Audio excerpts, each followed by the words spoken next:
Bismillahirrahmanirrahim. Assalamualaikum warahmatullahi wabarakatuh. Kembali lagi bertemu dengan saya, Fitri Astuti, dalam mata kuliah Ekonomi Mikro Islam. Di mana pada minggu ini kita akan membahas tentang perilaku konsumen dalam ekonomi Islam dengan tema bijak berbelanja, berkah hidupnya. Selanjutnya, apa itu perilaku konsumen? Jadi, cara individu atau kelompok dalam mengambil keputusan untuk membeli, menggunakan, atau mengkonsumsi barang dan jasa dengan berlandaskan nilai-nilai ajaran Islam. Jadi harus sesuai dan ketentuan yang sudah ada di dalam Al-Quran dan hadis, mana yang boleh, mana yang halal, mana yang haram. Nah, itu adalah pengelompokan ya, yang hanya konsumen muslim bisa nikmati, yaitu konsumen barang atau jasa yang terbilang atau yang notabene itu halal. Selanjutnya ada prinsip konsumsi Islam, di mana di sini ada 4 kategori yang harus dilakukan oleh para konsumen muslim. Yang pertama, harus barang atau jasa itu terbilang halal dan thoyyib, halal dan juga baik gitu ya. Baik belum tentu halal, tetapi di sini harus halal dan juga baik. Dan yang kedua, tanpa berlebihan atau israf gitu. Jangan sampai ada suatu barang diskon, karena kebetulan diskon kita jadi beli barang itu berlebihan karena mumpung gitu ya. Yang ketiga, prioritaskan kebutuhan, di mana ada daruriyat, hajat, dan juga tahsiniyah. Jadi ada kebutuhan primer, sekunder, dan juga tersier. Dan yang keempat, ada nilai sosial, berbagi, dan peduli. Di mana ya ada pendapatan kita atau penghasilan kita itu ada hak orang lain. Jadi perlu disisihkan dari pendapatan yang kita miliki untuk berbagi dan juga peduli pada yang membutuhkan. Selanjutnya ada studi kasus interaktif ya, di mana tadi di awal slide itu sudah kita bahas ya tentang apa itu konsumsi dalam Islam gitu ya. Terus ada 4 poin yang diharuskan itu menjadi rel utama atau panduan bagi para konsumen muslim untuk tidak misalnya israf, berlebihan gitu ya, mengutamakan tadi doruriyat, hajiyat, tahsiniyat gitu. Nah, di sini teman-teman mahasiswa silahkan pahami narasi kasus di sini. Saya bacakan ya. Andi baru gajian, dia beli HP mahal, nongkrong tiap hari padahal tagihan belum lunas. Konsumsi seperti itu sesuai syariah enggak ya? Nah, silakan teman-teman mahasiswa tanggapi di kolom komentar. Satu-satu ini wajib ya ditanggapi, tanggapan hasil dari kasus ini tuh menurut teman-teman bagaimana gitu ya. Nanti kita bahas setelah teman-teman sudah menanggapi di kolom komentar. Perbandingan konsumen, di mana ada konsumen umum, konsumen muslim. Di sini ada tujuan. Yang pertama, kalau konsumen umum tujuannya adalah kepuasan pribadi. Kalau konsumen muslim, kepuasan dunia dan akhirat. Selanjutnya ada pola, ini ada bebas nilai dalam konsumen umum dan konsumen muslim itu terikat prinsip halal.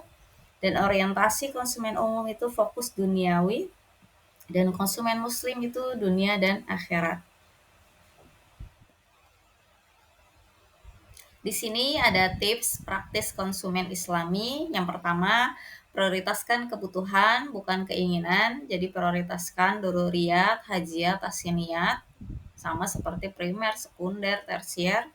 Lalu tahan diri sebelum membeli, tanya butuh apa tidak gitu ya. Dimana kalau konsumen Islami harus mendahulukan kebutuhan bukan keinginan. Selanjutnya ada cek label produk halal dan bebas riba. Dan sisihkan sebagian untuk sedekah atau wakaf. Hubungan perilaku konsumen dengan vintage atau financial technology ya, yang sekarang atau kekinian, di mana dampak positifnya itu kemudahan transaksi Jadi dengan adanya kris gitu ya, ataupun dengan adanya e-money, kita bertransaksi dalam konsumsi itu sangat mudah tanpa harus membawa uang cash, dompet. Yang penting kita mempunyai virtual account yang ada di dalam handphone.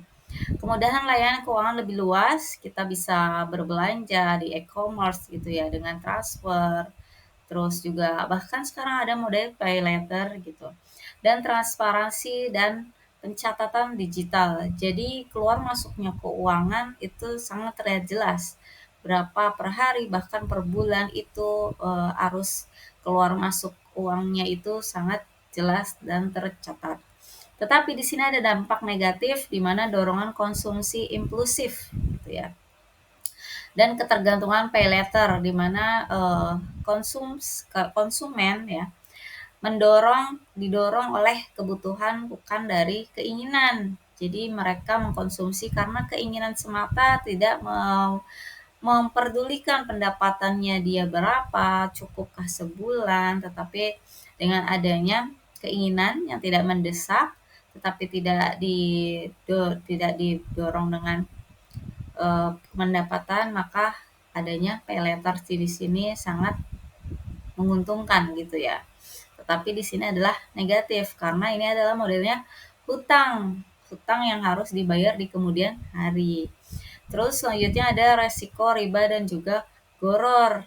Nah, karena tidak jelas ya kebutuhannya untuk apa, terus juga barangnya karena sekarang e-commerce banyak, bahkan ada Shopee, TikTok, dan e-commerce lainnya yang berjualan itu barang bahkan yang tidak sebagai konsumen cerdas atau smart konsumen gitu ya, bisa tertipu dengan para penjual yang menjual barangnya di e-commerce gitu.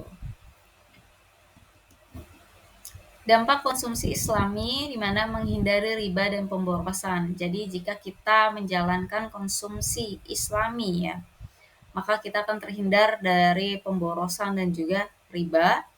Harta diberkahi dan memiliki nilai guna. Jadi kita mengkonsumsi itu hanya sesuatu yang bermanfaat saja. Jadi yang tidak bermanfaat kita tidak beli, yang tidak berguna kita tidak beli gitu ya. Dan mendorong kepedulian dan berbagi karena sudah diporsi-porsikan ya. Uangnya atau pendapatannya per bulan itu hanya dikeluarkan untuk kebutuhan-kebutuhan pokok saja. Terakhir di sini ada penutup atau refleksi. Islam tidak melarang konsumsi tapi membimbing agar hidup kita menjadi berkah dan berimbang. Ayo konsumsi dengan hati. Jadi karena sudah mempelajari ya, tahu tentang halal dan yang baik, halalan thayyiban, maka ayo konsumsi dengan hati.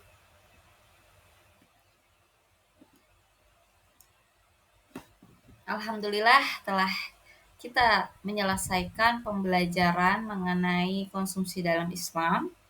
Kita telah memahami bahwa konsumsi dalam Islam bukan sekedar aktivitas ekonomi, tetapi juga merupakan bagian dari ibadah ya, yang harus dilandasi dengan nilai tawazun atau keseimbangan, kesederhanaan, dan juga tanggung jawab sosial. Tuh. Semoga pembelajaran hari ini tidak hanya menambah pengetahuan, tapi juga menjadi bekal dalam membentuk gaya hidup Islami, baik secara individu maupun saat kita menjadi bagian dari pengambilan keputusan dalam aktivitas ekonomi di masyarakat. Sampai bertemu di pertemuan selanjutnya. Saya akhiri dan mohon maaf. Wassalamualaikum warahmatullahi wabarakatuh.